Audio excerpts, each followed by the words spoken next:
ನಮಸ್ತೆ ಸ್ನೇಹಿತರೆ, ನಾನು ನಿಮ್ಮ ನ್ಯಾಷನಲ್ ಕ್ರೈಮ್ ಕಂಟ್ರೋಲ್ ಬೋರ್ಡ್ನ ನ್ಯಾಷನಲ್ ಡೈರೆಕ್ಟರ್ ಮುರಳೀಧರ್. ಸೊ ಈ ಒಂದು ದಿನ ಒಂದು ವಿಷಯವನ್ನು ಹಂಚ್ಕೊಳ್ಳೋಕ್ಕಾಗಿ ಈ ಒಂದು ವಿಡಿಯೋವನ್ನು ಮಾಡ್ತಿರ್ತಕ್ಕಂಥದ್ದು ಅದೇನಪ್ಪ ಅಂತಂದರೆ, ರೀಸೆಂಟಾಗಿ ನಾನೊಂದು ಓಲಾ ಕ್ಯಾಬ್ನಲ್ಲಿ ಟ್ರಾವೆಲ್ ಮಾಡ್ತಾ ಇರಬೇಕಾದ್ರೆ ನನ್ನ ಒಂದು ಐಫೋನನ್ನು ನಾನು ಕಳ್ಕೊಂಡೆ ಆ ಒಂದು ಕ್ಯಾಬ್ನಲ್ಲಿ ಹೋಗಬೇಕಾದ್ರೆ. ಸೊ ನಂತರ ನನಗೆ ಬೆಳಗ್ಗೆ ಆದಮೇಲೆ ಗೊತ್ತಾಯಿತು ಆ ಒಂದು ಮೊಬೈಲನ್ನು ನಾನು ಕಳ್ಕೊಂಡಿರೋದು ಕ್ಯಾಬ್ನಲ್ಲೇ ಅನ್ನೋದು. ಸೊ ಇಮಿಡಿಯೇಟ್ಲಿ ನನಗೆ ಏನು ಮಾಡಬೇಕು ಅನ್ನೋದು ಗೊತ್ತಾಗಲಿಲ್ಲ. ಸೊ ಅಲ್ಲದೇನೆ ನನಗೆ ಆ ಒಂದು ಸಮಯದಲ್ಲಿ ನೆನಪಿಗೆ ಬಂದಂಥವ್ರು ಸ್ನೇಹಜೀವಿ ಚಾಲಕರ ಟ್ರೇಡ್ ಯೂನಿಯನ್ ರಾಜ್ಯಾಧ್ಯಕ್ಷರಾದಂತಹ ಸಂತೋಷ್ರವರು. ಸೊ ಇಮಿಡಿಯೇಟ್ಲಿ ಅವ್ರಿಗೆ ಕಾಲ್ ಮಾಡಿದೆ, ಈ ಒಂದು ವಿಷಯವನ್ನು ಹೇಳ್ಕೊಂಡೆ.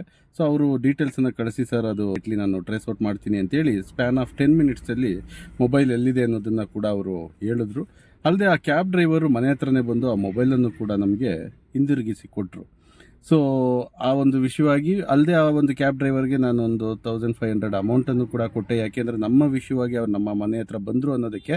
ಅಲ್ಲದೆ ಈಗಿನ ಕಾಲದಲ್ಲೂ ಕೂಡ ನಮ್ಮ ಚಾಲಕರು ಎಷ್ಟು ಹೆಮ್ಮೆ ಅಂತ ಅನ್ನೋದಕ್ಕೆ ಈ ಒಂದು ವಿಷಯ ಕಾರಣ ಆಗ್ತದೆ. ಯಾಕೆ ಅಂತಂದರೆ ಆ ಒಂದು ಐಫೋನನ್ನು ಅವರು ಎಲ್ಲಾದರೂ ಬಿಸಾಕ್ಬೋದಿತ್ತು ಅಥವಾ ನಮಗೇನಾಗಬೇಕು ಅನ್ನೋದನ್ನ ಯೋಚನೆ ಮಾಡ್ಬೋದಿತ್ತು.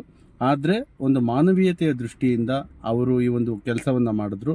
ಅಲ್ಲದೇನೆ ಇಷ್ಟೆಲ್ಲ ಒಂದು ಹೆಲ್ಪನ್ನು ಮಾಡಿದಂತಹ ನಮ್ಮ ಸ್ನೇಹಜೀವಿ ಚಾಲಕರ ಟ್ರೇಡ್ ಯೂನಿಯನ್ನ ರಾಜ್ಯಾಧ್ಯಕ್ಷರಾದಂತಹ ಸಂತೋಷ್ರವರಿಗೆ ನನ್ನ ಕಡೆಯಿಂದ ವಂದನೆಗಳನ್ನ ತಿಳಿಸ್ತೀನಿ. ಇದೇ ರೀತಿ ನಮ್ಮ ಚಾಲಕರನ್ನು ಒಂದು ಹೆಮ್ಮೆಯ ರೀತಿ ನಾವು ನಡೆಸ್ಕೊಳ್ಳೋಣ. ಸೊ ಅವರಿಗೂ ಕೂಡ ಎಲ್ಲ ರೀತಿಯಲ್ಲೂ ಸಪೋರ್ಟ್ ಆಗಿ ಇರೋಣ ಅನ್ನುತ್ತಾ ಹೇಳ್ತಾ ನನ್ನ 2 ಮಾತುಗಳನ್ನ ಮುಗಿಸ್ತೀನಿ. ಜೈ ಹಿಂದ್, ಜೈ ಕರ್ನಾಟಕ ಮಾತೆ.